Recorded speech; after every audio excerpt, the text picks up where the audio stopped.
Hey guys, welcome back to another video. Today I'll be looking at what is the best focal length alongside with the aperture for vlogging. I'll be taking a look at a bunch of focal lengths all the way from the super telephoto to the ultra wide, and you guys can then decide what looks the best. Let's go.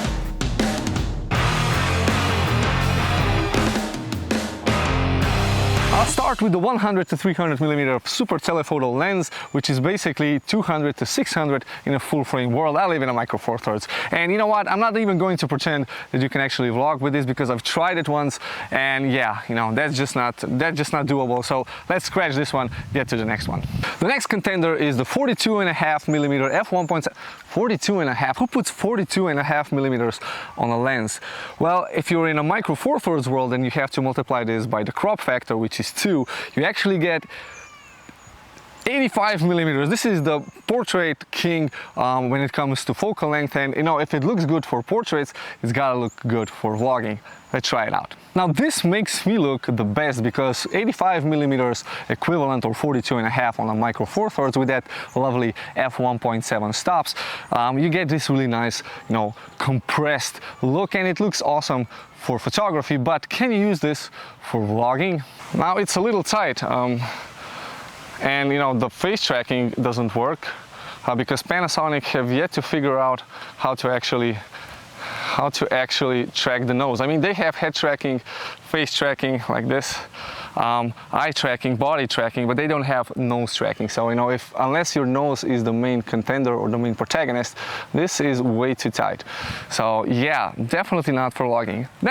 The next one is the 20mm f1.7 lens. This is the Pancake lens from the Panasonic lineup of lenses, and it's one of the best lenses that I use for portrait photography on the street. It kind of nudges into that wide-angle portrait. So 20mm is 40mm full frame equivalent, and 35 is kind of the limit between portrait and wide-angle. So this is kind of on the portrait side, but it's wide. Now it's good for taking wide-angle portrait shots, but is it good for vlogging? Now one issue with this lens, of course, is with this specific lens, is that it doesn't work with continuous autofocus. I mean, I can use face tracking, but you can probably see that I'm always coming in and out of focus because the motor on this lens is so slow and so loud. If I would have a microphone on top, you could actually hear the motor running in and out. So yeah. But can I use it for vlogging, and can I use it with manual focus? Personally, using it with manual focus, it kind of works, but I think that the shot is a little too tight. So I would probably not use this for vlogging. I would prefer it to be a little bit wider. Now, since if you're vlogging, you're always at a constant distance to the lens, which means that you can safely use manual focus. So basically, it doesn't really matter if the lens doesn't face track you well, or the autofocus doesn't really work. And don't forget, this is a Panasonic lens on a Panasonic camera where autofocus is by default a little bit weird. So yeah, this could kind of go. It's a little too tight for my taste. Next, this is the Sigma 16mm f1.4 lens. It's my newest addition, and I'm basically just showing off my lenses. But 16mm is kind of on the wide side, so the wide field of view side, and I think this could probably pass for vlogging. And one thing with this lens is that Sigma and Panasonic have this kind of relationship, but they're not aware of that, I'm guessing. But Sigma lenses work really well with Panasonic's contrast-based depth from defocusing autofocus, because this is the only lens that probably doesn't produce any sort of background pulsing, hopefully. I mean, I'm guessing. So can you use it for vlogging? I think from the wide angle point, I think this would be kind of the limit. I would be comfortable enough to vlog on this lens. The problem with this specific lens is that it's made also for crop sensor, the APS-C sensor, and I think also for a full frame sensor, which means that, I mean, you can get this with the Sony E mount. I have it on a micro four thirds mount, but the problem is that this lens is really heavy, so it's kind of a full frame.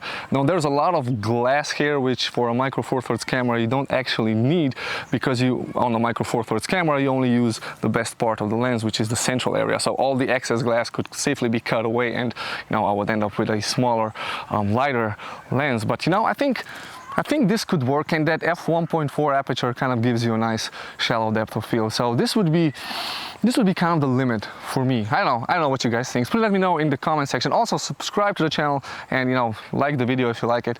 Comment. Yeah, next lens. This is the 12 to 60 millimeter Leica Panasonic lens, which is actually a kit lens for my Lumix G9, and it's at aperture f2.8 when you're shooting at 12 millimeters. Now I'm using the 12 millimeter because all the other focal lengths I've already kind of tried it out. So this is a little bit wider than my Sigma 16 millimeter, and this was the lens that I was using before whenever I was doing these types of videos. The problem, of course, is the pulsing background. Even with the firmware update 2.4, it's still not there yet, and it's never going to be because it's contrast based and it needs to pulse in and out in order to actually acquire focus. It is much sharper than phase detect autofocus, but it's, you know, it's not as smooth. Can you use this for vlogging? With face tracking, I think this is kind of a nice, you know, wide angle field of view, and this is kind of the typical, and this is 12 millimeters or 24 if you live in a full frame world, which is kind of a standard vlogging focal length. I mean, people now go much wider because, you know, that's awesome, I think, and, you know, people got used to action cameras which are really wide, but this is something that you can safely use for vlogging. And, you know, face tracking aperture 2.8 kind of blurs out the background. You know, it should be a little bit more blurrier for my taste, but, you know, there we go. So nice depth of field. Yes, next, haha, now we're getting there. This is the Laowa 7.5 millimeter f2 lens, again with the ND filter. As I said before, all lenses have ND filters, otherwise I wouldn't be able to shoot outside with a shutter speed of 1/50th of a second, so the cinematic vlogging shutter speed. I mean, you don't need to have the 1/50th of a second, but it is much smoother to watch, especially if you're shooting on a 25 or 24 frames per second timeline. Now this is my main vlogging lens. It's the widest lens, and what's special about this specific lens is that it's at 7.5 millimeters. It's one of the few lenses on the market that's not fisheye, so it's not warped. I mean, there's a slight warp on the edges. You can see that if you have any sort of straight buildings or if you're indoors, but it's very negligible, small, noticeable, whatever. And the lens does vignette a little bit, but I add a vignette anyway, so I don't mind that. And from the colors point of view, this specific lens has the best colors. At least when I'm color grading, I find it much more pleasing to color grade footage from this lens, and it's because they have this kind of red frog eye coating on the front element, which is sticking out, so you basically scratch it just as you look at it. So you need a kind of ND filter on top of this anyway. So for vlogging, this is a fully manual lens, so no autofocus. You just have the focus ring and the aperture ring, which you can set by just turning it around.